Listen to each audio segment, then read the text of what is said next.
حضور اکرم صلی اللہ علیہ وآلہ وسلم کا ارشاد ہے،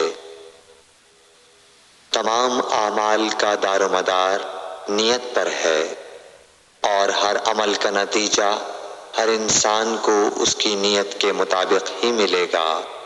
پس جس کی ہجرت دولت دنیا حاصل کرنے کے لیے ہو یا کسی عورت سے شادی کی غرض سے ہو، پس اس کی ہجرت انہی چیزوں کے لیے ہوگی جن کے حاصل کرنے کی نیت سے اس نے ہجرت کی۔ صحیح بخاری حدیث نمبر 1۔ حضور اکرم صلی اللہ علیہ وآلہ وسلم نے فرمایا کہ وحی نازل ہوتے وقت کبھی مجھ کو گھنٹی کی سی آواز محسوس ہوتی ہے، اور وحی کی یہ کیفیت مجھ پر بہت شاق گزرتی ہے۔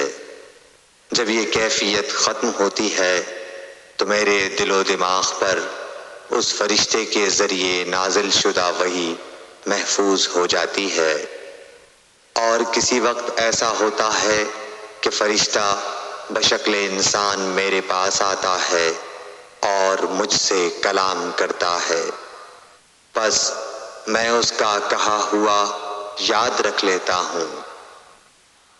صحیح بخاری حدیث نمبر 2۔ حضرت صلی اللہ علیہ وآلہ وسلم پر وحی کا ابتدائی دور اچھے سچے پاکیزہ خوابوں سے شروع ہوا۔ آپ خواب میں جو کچھ دیکھتے وہ صبح کی روشنی کی طرح صحیح اور سچا ثابت ہوتا۔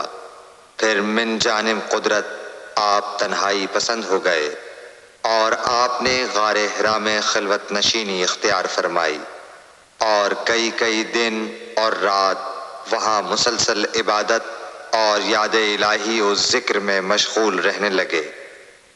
جب تک گھر آنے کو دل نہ چاہتا توشہ ہمراہ لیے ہوئے وہاں رہتے۔ توشہ ختم ہونے پر ہی اہلیہ محترمہ حضرت خدیجہ رضی اللہ تعالی عنہا کے پاس تشریف لاتے، اور کچھ توشہ ہمراہ لے کر پھر وہاں جا کر خلوت گزین ہو جاتے۔ یہی طریقہ جاری رہا یہاں تک کہ آپ پر حق منکشف ہو گیا، اور آپ غار حرا ہی میں قیام پذیر تھے کہ اچانک حضرت جبرائیل علیہ السلام آپ کے پاس حاضر ہوئے اور کہنے لگے کہ اے محمد پڑھو۔ آپ فرماتے ہیں کہ میں نے کہا کہ میں پڑھنا نہیں جانتا۔ آپ صلی اللہ علیہ وسلم فرماتے ہیں کہ فرشتے نے مجھے پکڑ کر اتنے زور سے بھینچا کہ میری طاقت جواب دے گئی، پھر مجھے چھوڑ کر کہا پڑھو۔ میں نے پھر وہی جواب دیا کہ میں پڑھا ہوا نہیں ہوں۔ اس فرشتے نے مجھ کو نہایت ہی زور سے بھینچا کہ مجھ کو سخت تکلیف محسوس ہوئی، پھر اس نے کہا کہ پڑھ۔ میں نے کہا میں پڑھا ہوا نہیں ہوں۔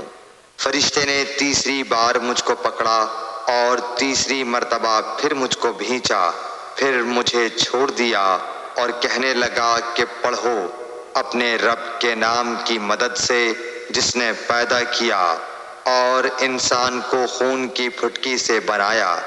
پڑھو اور آپ کا رب بہت ہی مہربانیاں کرنے والا ہے۔ پس یہی آیتیں آپ حضرت جبرائیل علیہ السلام سے سن کر اس حال میں غار حرا سے واپس ہوئے کہ آپ کا دل اس انوکھے واقعے سے کانپ رہا تھا۔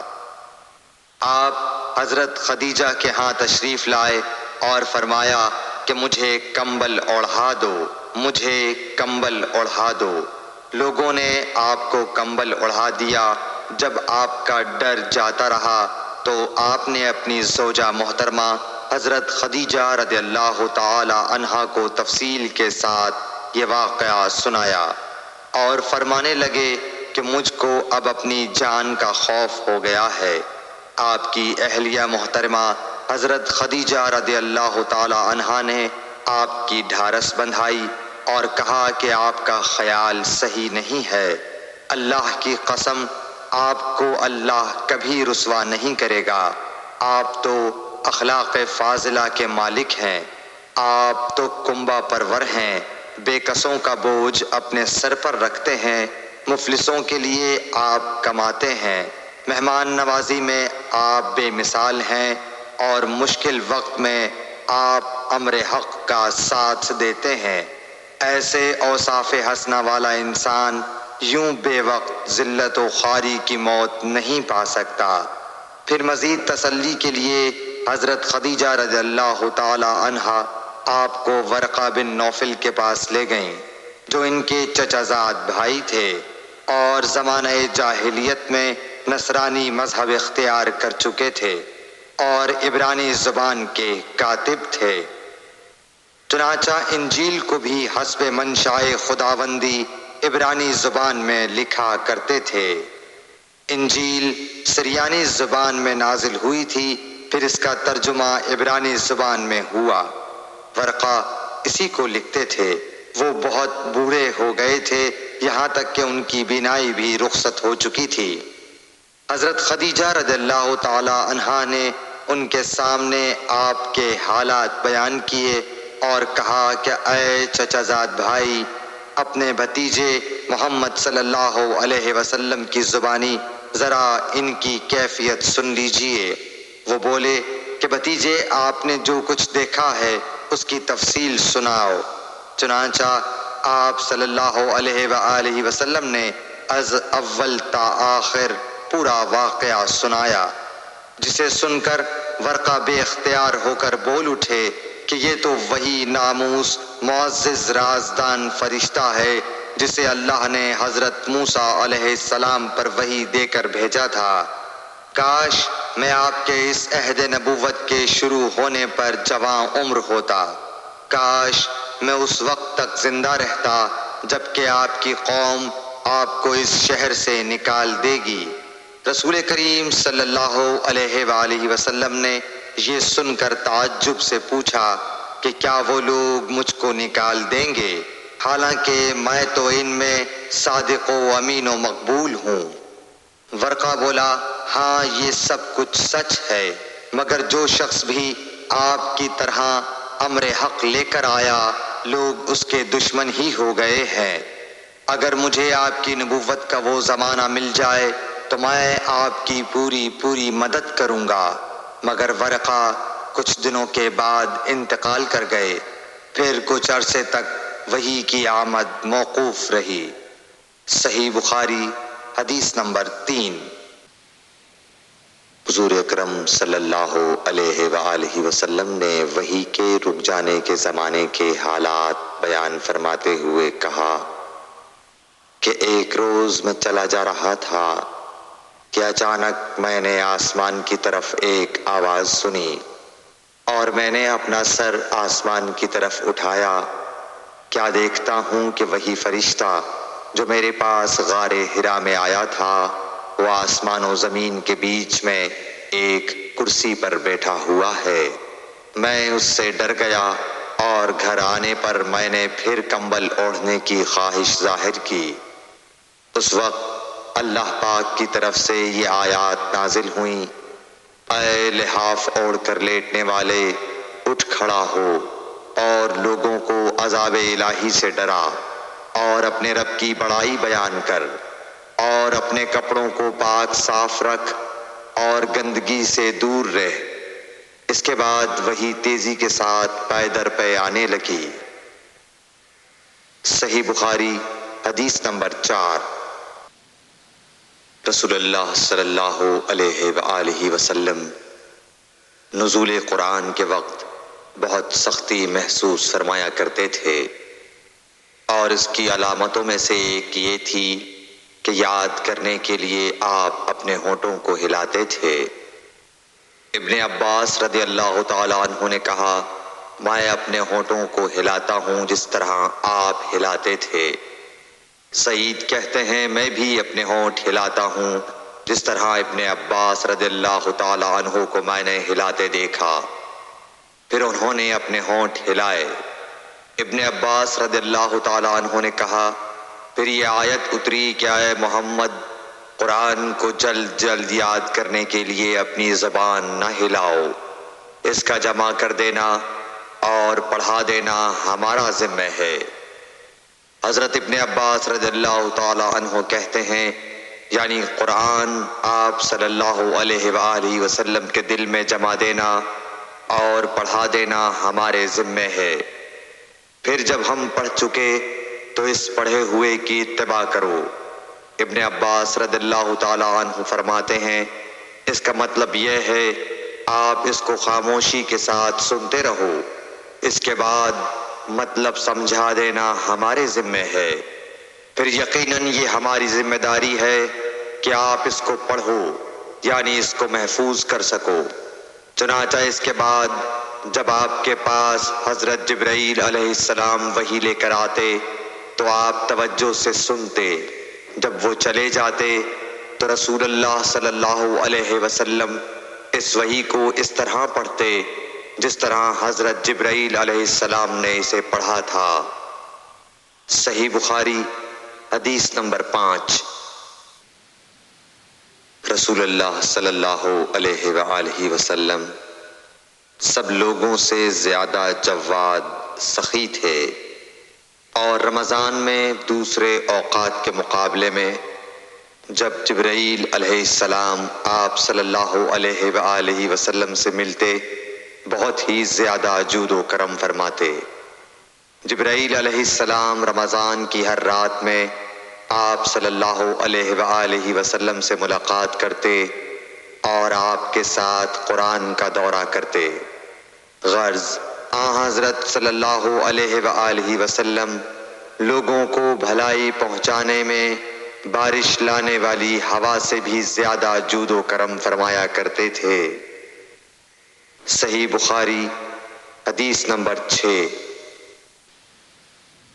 ہرقل شاہ روم نے قریش کے قافلے میں ایک آدمی بلانے کو بھیجا، اور اس وقت یہ لوگ تجارت کے لیے ملک شام گئے ہوئے تھے، اور یہ وہ زمانہ تھا جب رسول اللہ صلی اللہ علیہ وسلم نے قریش اور ابو سفیان سے ایک وقتی عہد کیا ہوا تھا۔ جب ابو سفیان اور دوسرے لوگ ہرقل کے پاس ایلیا پہنچے جہاں ہرقل نے دربار طلب کیا تھا، اس کے گرد روم کے بڑے بڑے لوگ، علماء، وزراء و امراء بیٹھے ہوئے تھے۔ ہرقل نے ان کو اور اپنے ترجمان کو بلوایا، پھر ان سے پوچھا کہ تم میں سے کون شخص مدعی رسالت کا زیادہ قریبی عزیز ہے؟ ابو سفیان کہتے ہیں کہ میں بول اٹھا کہ میں اس کا سب سے زیادہ قریبی رشتہ دار ہوں۔ یہ سن کر ہرقل نے حکم دیا کہ اس ابو سفیان کو میرے قریب لا کر بٹھاؤ اور اس کے ساتھیوں کو اس کی پیٹھ کے پیچھے بٹھا دو۔ پھر اپنے ترجمان سے کہا کہ ان لوگوں سے کہہ دو کہ میں ابو سفیان سے اس شخص یعنی محمد صلی اللہ علیہ وسلم کے حالات پوچھتا ہوں، اگر یہ مجھ سے کسی بات میں جھوٹ بول دے تو تم اس کا جھوٹ ظاہر کر دینا۔ ابو سفیان کا قول ہے کہ خدا کی قسم اگر مجھے یہ غیرت نہ آتی کہ یہ لوگ مجھ کو جھٹلائیں گے تو میں آپ صلی اللہ علیہ وسلم کی نسبت ضرور غلط گوئی سے کام لیتا۔ خیر، پہلی بات جو ہرقل نے مجھ سے پوچھی وہ یہ کہ اس شخص کا خاندان تم لوگوں میں کیسا ہے؟ میں نے کہا وہ تو بڑے اونچے عالی نسب والے ہیں۔ کہنے لگا اس سے پہلے بھی کسی نے تم لوگوں میں ایسی بات کہی تھی؟ میں نے کہا نہیں۔ کہنے لگا اچھا اس کے بڑوں میں کوئی بادشاہ ہوا ہے؟ میں نے کہا نہیں۔ پھر اس نے کہا بڑے لوگوں نے اس کی پیروی اختیار کی ہے یا کمزوروں نے؟ میں نے کہا نہیں، کمزوروں نے۔ پھر کہنے لگا اس کے تابعدار روز بڑھتے جاتے ہیں یا کوئی ساتھی پھر بھی جاتا ہے؟ میں نے کہا نہیں۔ کہنے لگا کیا اپنے اس دعوی نبوت سے پہلے کبھی کسی بھی موقع پر اس نے جھوٹ بولا ہے؟ میں نے کہا نہیں، اور اب ہماری اس سے صلح کی ایک مقررہ مدت ٹھہری ہوئی ہے، معلوم نہیں وہ اس میں کیا کرنے والا ہے۔ ابو سفیان کہتے ہیں میں اس بات کے سوا اور کوئی جھوٹ اس گفتگو میں شامل نہ کر سکا۔ ہرقل نے کہا کیا تمہاری اس سے کبھی لڑائی بھی ہوئی ہے؟ ہم نے کہا کہ ہاں۔ بولا پھر تمہاری اور اس کی جنگ کا کیا حال ہوتا ہے؟ میں نے کہا لڑائی ڈول کی طرح ہے، کبھی وہ ہم سے میدان جنگ جیت لیتے ہیں اور کبھی ہم ان سے جیت لیتے ہیں۔ ہرقل نے پوچھا وہ تمہیں کس بات کا حکم دیتا ہے؟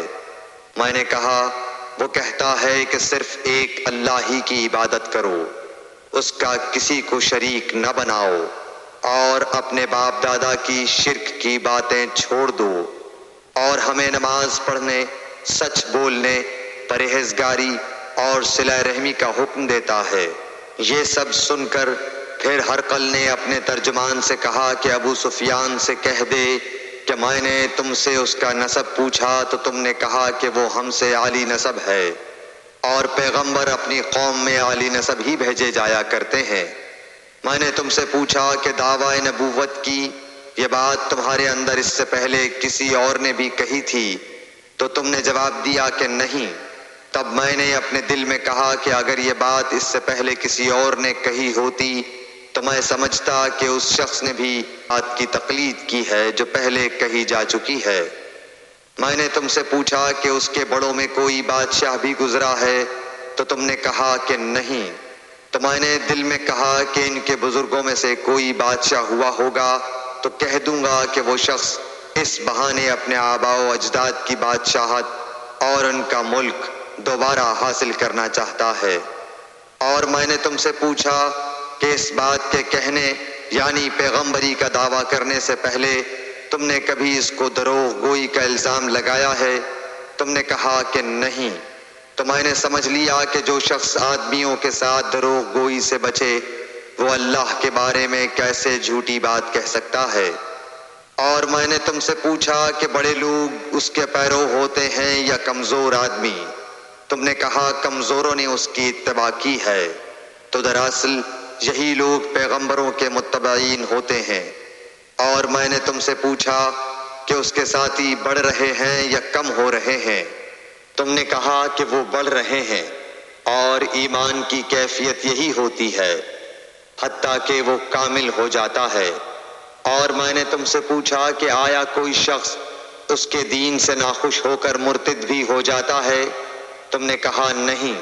تو ایمان کی خاصیت بھی یہی ہے، جن کے دلوں میں اس کی مسرت رچ بس جائے وہ اس سے لوٹا نہیں کرتے۔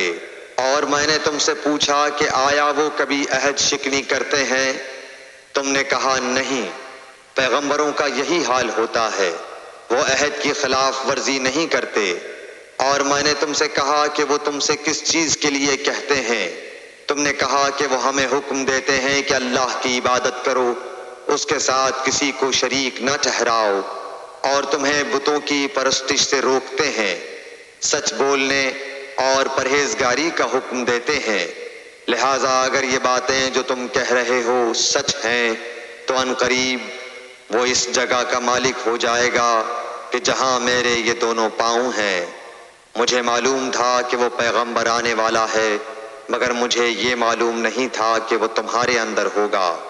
اگر میں جانتا کہ اس تک پہنچ سکوں گا تو اس سے ملنے کے لیے ہر تکلیف گوارا کرتا۔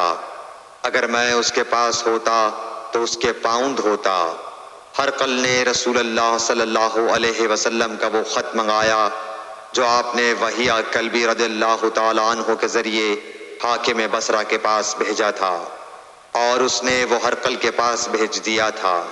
پھر اس کو پڑھا تو اس میں لکھا تھا اللہ کے نام کے ساتھ جو نہایت مہربان اور رحم والا ہے۔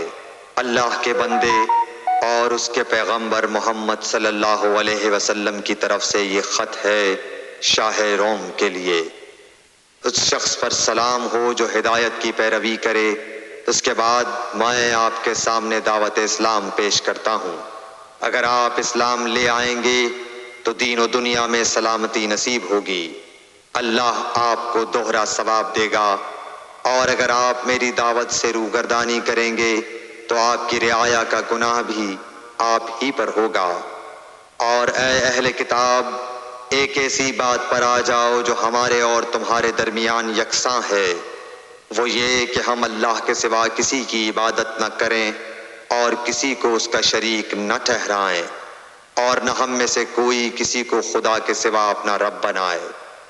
پھر اگر وہ اہل کتاب اس کتاب سے منہ پھیر لیں تو مسلمانوں تم ان سے کہہ دو کہ تم مانو یا نہ مانو، ہم ایک خدا کے اطاعت گزار ہیں۔ ابو سفیان کہتے ہیں جب ہرقل نے جو کچھ کہنا تھا کہہ دیا اور خط پڑھ کر فارغ ہوا تو اس کے ارد گرد بہت شور و غوغا ہوا، بہت سی آوازیں اٹھیں اور ہمیں باہر نکال دیا گیا۔ تب میں نے اپنے ساتھیوں سے کہا کہ ابو کبشہ کے بیٹے حضرت صلی اللہ علیہ وسلم کا معاملہ تو بہت بڑھ گیا، دیکھو تو اس سے بنی اصفر روم کا بادشاہ بھی ڈرتا ہے۔ مجھے اس وقت سے اس بات کا یقین ہو گیا کہ حضور صلی اللہ علیہ وسلم ان قریب غالب ہو کر رہیں گے، حتیٰ کہ اللہ نے مجھے مسلمان کر دیا۔ راوی کا بیان ہے کہ ابن ناطور ایلیا کا حاکم ہرقل کا مصاحب اور شام کے نصارہ کا لاٹ پادری بیان کرتا تھا کہ ہرقل جب ایلیا آیا ایک دن صبح کو پریشان اٹھا تو اس کے درباریوں نے دریافت کیا کہ آج ہم آپ کی حالت بدلی ہوئی پاتے ہیں، کیا وجہ ہے؟ ابن ناطور کا بیان ہے کہ ہرقل نجومی تھا، علم نجوم میں وہ پوری مہارت رکھتا تھا۔ اس نے اپنے ہم نشینوں کو بتایا کہ میں نے آج رات ستاروں پر نظر ڈالی تو دیکھا کہ ختنہ کرنے والوں کا بادشاہ ہمارے ملک پر غالب آ گیا ہے۔ بھلا اس زمانے میں کون لوگ ختنہ کرتے ہیں؟ انہوں نے کہا کہ یہود کے سوا کوئی ختنہ نہیں کرتا، سو ان کی وجہ سے پریشان نہ ہوں۔ سلطنت کے تمام شہروں میں یہ حکم لکھ بھیجیے کہ وہاں جتنے یہودی ہوں سب قتل کر دیے جائیں۔ وہ لوگ انہی باتوں میں مشغول تھے کہ ہرقل کے پاس ایک آدمی لایا گیا جسے شاہ غسان نے بھیجا تھا۔ اس نے رسول اللہ صلی اللہ علیہ وسلم کے حالات بیان کیے۔ جب ہرقل نے سارے حالات سن لیے تو کہا کہ جا کر دیکھو وہ ختنہ کیے ہوئے ہے یا نہیں۔ انہوں نے اسے دیکھا تو بتلایا کہ وہ ختنہ کیا ہوا ہے۔ ہرقل نے جب اس شخص سے عرب کے بارے میں پوچھا تو اس نے بتلایا کہ وہ ختنہ کرتے ہیں۔ تب ہرقل نے کہا کہ یہی محمد صلی اللہ علیہ وسلم اس امت کے بادشاہ ہیں جو پیدا ہو چکے ہیں۔ پھر اس نے اپنے ایک دوست کو رومیہ خط لکھا اور وہ بھی علم نجوم میں ہرقل کی طرح ماہر تھا۔ پھر وہاں سے ہرقل حمص چلا گیا، ابھی حمص سے نکلا نہیں تھا کہ اس کے دوست کا خط اس کے جواب میں آ گیا۔ اس کی رائے بھی حضور صلی اللہ علیہ وسلم کے ظہور کے بارے میں ہرقل کے موافق تھی کہ محمد صلی اللہ علیہ وسلم واقعی پیغمبر ہیں۔ اس کے بعد ہرقل نے روم کے بڑے آدمیوں کو اپنے حمص کے محل میں طلب کیا اور اس کے حکم سے محل کے دروازے بند کر لیے گئے۔ پھر وہ اپنے خاص محل سے باہر آیا اور کہا، اے روم والو، کیا ہدایت اور کامیابی میں کچھ حصہ تمہارے لیے بھی ہے؟ اگر تم اپنی سلطنت کی بقا چاہتے ہو تو پھر اس نبی صلی اللہ علیہ وسلم کی بیعت کر لو اور مسلمان ہو جاؤ۔ یہ سننا تھا کہ پھر لوگ وحشی گدھوں کی طرح دروازوں کی طرف دوڑے مگر انہیں بند پایا۔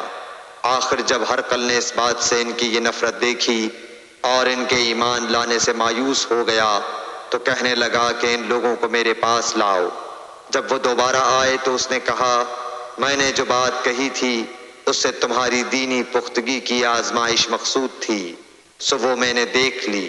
تب یہ بات سن کر وہ سب کے سب اس کے سامنے سجدے میں گر پڑے اور اس سے خوش ہو گئے۔ بالآخر ہرقل کی آخری حالت یہی رہی۔ صحیح بخاری حدیث نمبر 7۔